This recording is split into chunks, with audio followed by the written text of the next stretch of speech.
The oldest surviving copy of the Quran that we have found to date, found in the dome of the great mosque of Sana'a, Yemen. This finding is astounding. It gives us a glimpse into Islamic history and how the Quran that we have today ended up in that form. Hi, I'm Abdullah Samir, and I'm going to be discussing the Sana'a manuscripts.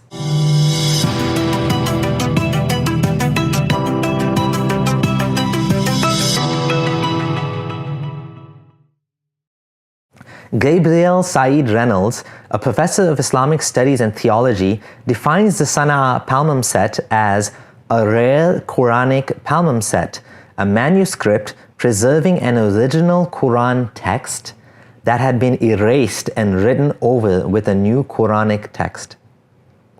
It has so many variants that one might imagine it is a vestige of an ancient version that somehow survived Uthman's burning of all of the versions of the Quran except his own.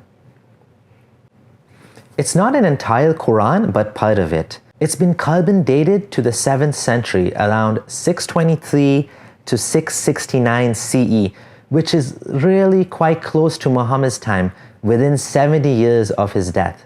This makes it one of the most significant findings today that can help us to piece the puzzle together of how the Quran ended up the way it is now.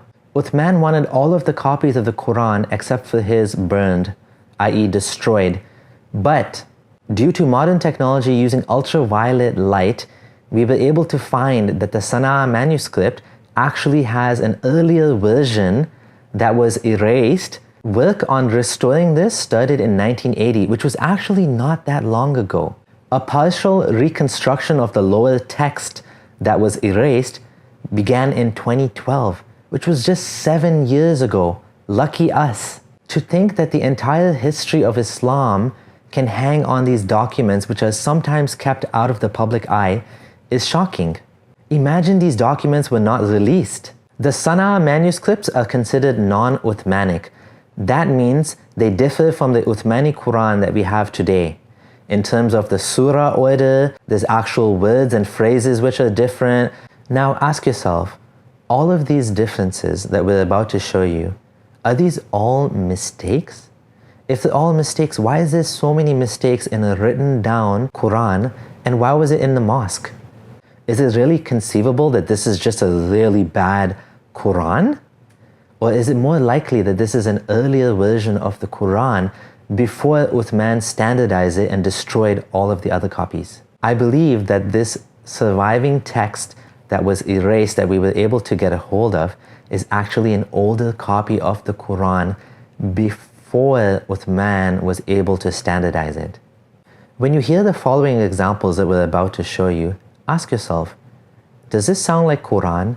You have apologists such as Noman Ali Khan who will come and say, the exact words used in this Quran, they're so precise, they have to be from Allah.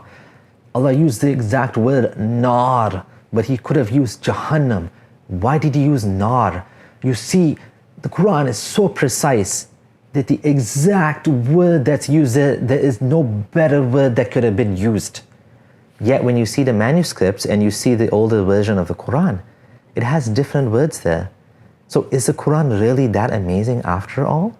Learning all of this made me feel sad. I felt sad that I was lied to, that the Quran that I was given, which I thought was the exact word of God from the angel to Muhammad and was given to me, turns out it's not even that. It's not even what Muhammad came up with, but something else. Do we know for sure that the Quran of today is the same one that Muhammad came with? No, we don't. I think there's more to this story, and that academic research on Islam needs to be popularized. Watch my video, Yasir Qadi Doubts in Islam, for more on why I think this. Now, let us hear Abdullah Gondal present some of these differences to us.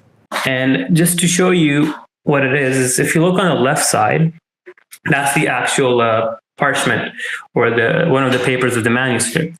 Now, when you look closely, you can see that there's faded writing in the background. The unique thing about this manuscript is that it has 2 layers of text. Back in the day, paper was very a scarce resource. It's hard to come by. It was very precious. So people would do is they would rub or erase the older writing and write more on top of it. Now, the Sana manuscript is exactly that. It's basically animal skin, and over hundreds of years, the lower text starts coming up because the ink they used. Now, if you zoom out and you look to the right side of the screen, what with modern technology we can do is we can extract the lower text, and you can see that they have lifted the lower text out. And once you go down the next slide, what they did is they take the UV light, and when they shine the UV light on it, you can see it illuminate and the text becomes more legible. And that's the picture on the right, number 3. With that put aside, let's go into some of the variations they actually found in the lower text. So what the narrative that's being pushed is the upper text is the one Uthman had written down, and the lower text was some other companion's codex, and they just reused the paper from there. Now, one of the findings, if you look on the left-hand side in the table, this is a paper that was written by 2 Muslim scholars. I think it's one's from Stanford University and one's from Harvard University, and they studied the manuscript. Is in the standard text of the Quran today, in Surah 2, verse 196, there's a word, ru'usakum, which is basically your heads. Do not shave your heads until the offering reaches its destination. When you look at the Sana manuscript, you see that the word ru'usakum is missing. It's not there. Even though it doesn't change the meaning that much, but there's one word that has been added. There's an ayah in the Quran, and here's where it's very interesting. The ayah is وَلَا تَقْرَبُوا النِّسَاءَ فِي مَحِيدِهُنَّ وَاعْتَزِلُوهُنَّ حَتَّى يَتَطَهَّرْنَ. It's about periods and approaching women. But in the Sana Quran, the whole sentence structure has changed drastically. It says فَاعْتَزِلُوا النِّسَاءَ فِي الْمَحِيدِ وَلَا تَقْرَبُوهُنَّ حَتَّى يَتَطَهَّرْنَ. So you see that the verse 222 from Surah Baqarah is drastically different as seen in the manuscript itself. And this indicates that there was definitely human play or humans involved in this. And you can see that even the N-word, yatatahhan, there's extra letters added to it. The ta isn't even there. So this is very interesting, and it's a major variant.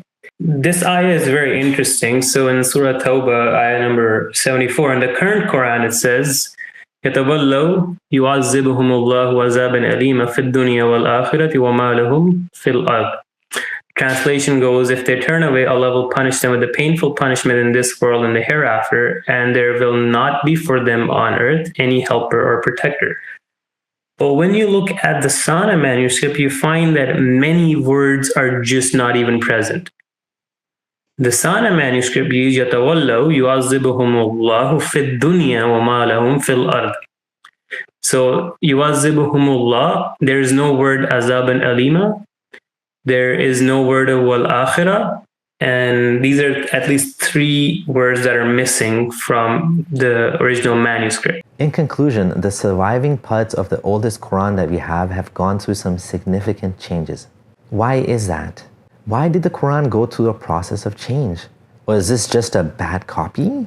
Why was the Quran being written down and being used in a mosque with different words, different phrases, different ordering of surahs? If Uthman managed to destroy all of the other versions, would we have even known that another version used to exist and that had differing words in it?